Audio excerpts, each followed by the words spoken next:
이번에는 염색체와 유전자에 대해서 알아봅시다. 염색체와 유전자.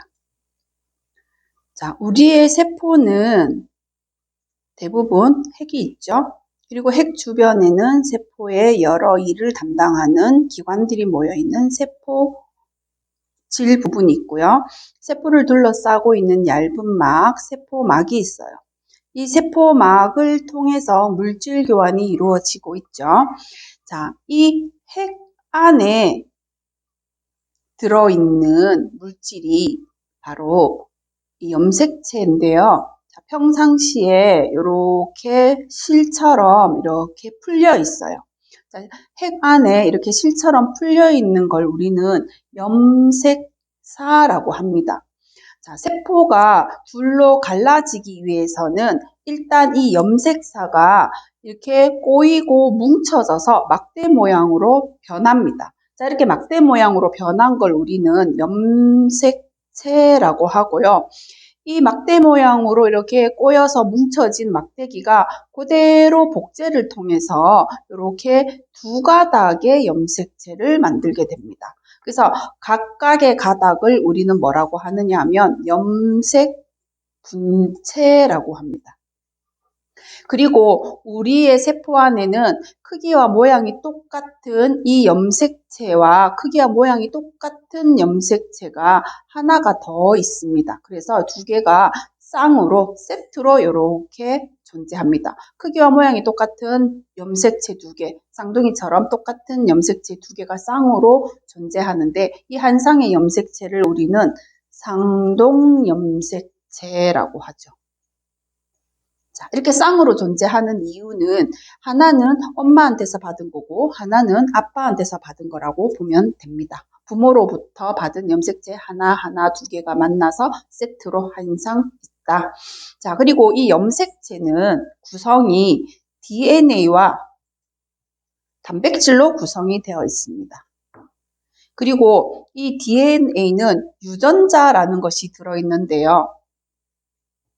이 유전 정보를 담아서 자손한테 전달하는 역할을 해주는 것이 바로 이 염색체입니다.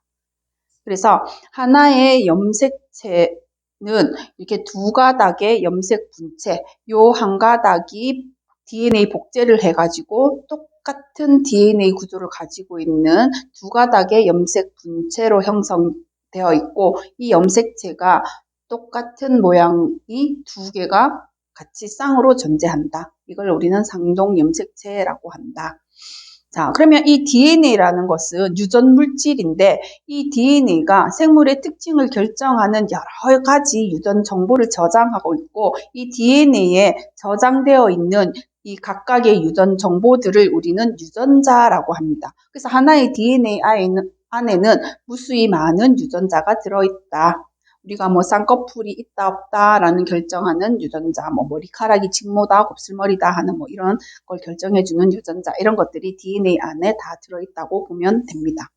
자, 그러면 염색체와 유전자의 관계를 우리가 굳이 따진다면 우리 교과서라는 이런 물체, 이 구조물이라고 하죠. 이 교과서라는 것을 우리가 염색체라고 본다면 이 교과서 안에 실려있는 과학적 내용들 있죠? 여기 실려있는 이런 내용들을 우리가 유전자라고 생각하시면 됩니다. 그래서 유전자가 들어있는 구조물이 염색체다라고 생각하면 되죠. 그리고 우리가 이제 교과서에 보면 이런 예가 비유되어 있는데 USB 메모리가 있으면 이 USB 메모리, 이 USB 구조물, 이 덩어리 형체 자체는 염색체라고 볼 수 있고 이 USB 안에 저장되어 있는 각종 파일들은 유전자라고 보시면 됩니다.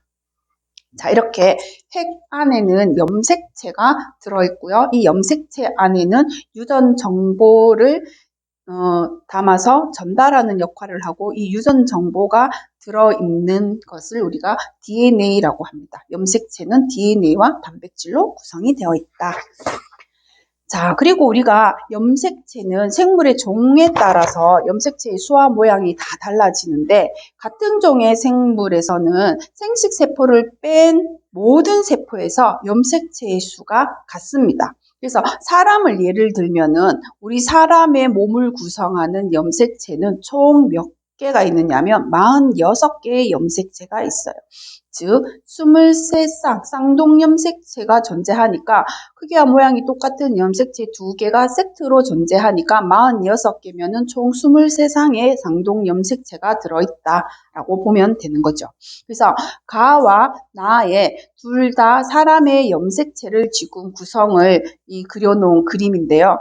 자, 여기서 가와 나의 차이점이 뭐냐 하면 이 모두 다 이 2개가 쌍둥염색체죠. 하나, 둘, 셋, 넷, 다섯, 여섯, 일곱, 여덟, 아홉, 열, 열하나, 열둘, 열세, 열네, 열다, 열여, 열일곱, 열여덟, 열아홉, 스물, 스물하나, 스물둘. 자, 22쌍의 염색체. 자, 여기까지 22쌍이 존재합니다. 나 사람인 경우에도 똑같이 얘와 똑같은 염색체가 이렇게 22세트가 이렇게 똑같이 존재를 합니다. 그래서 가 사람이든 나 사람이든 똑같이 이 22쌍의 염색체는 44개죠. 똑같이 가지고 있습니다. 이 사람이든 이 사람이든 둘 다 똑같이 가지고 있는 이 염색체를 우리는 상염색체라고 합니다. 자, 그런데 가 사람과 나 사람의 이 마지막 23번째 염색체를 보면 조금 달라요.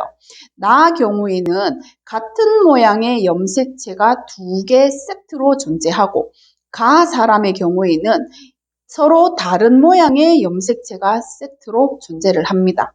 근데 이 가의 서로 다른 염색체 중에 요 하나는 이 사람이 가지고 있는 염색체하고 모양이 똑같아요. 그래서 이 나가 가지고 있는 이 염색체 타입을 X타입이라고 한다면 나라는 사람은 X타입의 염색체 2개를 한 쌍으로 가지고 가 같은 경우에는 얘와 똑같은 X타입이 하나 있고 X타입이 아닌 다른 타입, 그래서 Y타입이라고 이름을 붙였어요. 그래서 나라는 사람은 마지막 한 쌍의 염색체가 XX 타입, 똑같은 염색체 2개를 가지고 있고 가 사람은 이 사람과 똑같은 X타입 하나와 또 다른 타입의 염색체 하나, 그래서 XY 타입의 염색체 한 쌍을 가지게 됩니다. 그래서 가와 나가 서로 마지막 한 쌍은 서로 다른 형태의 염색체로 존재하는 거죠. 자, 이 한 쌍의 염색체를 가지고 우리가 사람을 남자, 여자 이렇게 구분을 할 수 있습니다. 이렇게 같은 타입의 염색체 2개를 한 쌍으로 가지고 있는 사람을 여자, 그리고 서로 다른 타입의 염색체를 한 쌍으로 가지고 있는 이런 사람은 남자라고 하는 거죠. 이렇게 성을 결정해주는 23번째 한 쌍의 염색체를 우리는 성염색체다. 그래서 성을 결정하는 염색체 한 쌍과 그리고 남자, 여자 모두 공통적으로 가지고 있는 23쌍의 염색체, 상염색체를 다 합하면 우리 사람한테는 23쌍의 염색체가 있다. 그럼 사람이라면 모두 23쌍, 총 46개의 염색체를 가지고 있어야 됩니다. 근데 만약에 염색체의 개수가 46개보다 하나가 많다, 한 개만 많아도 다른 어떤 특이한 특징이 나타나게 되는 거죠. 자, 염색체와 유전자에 대해서 공부했습니다.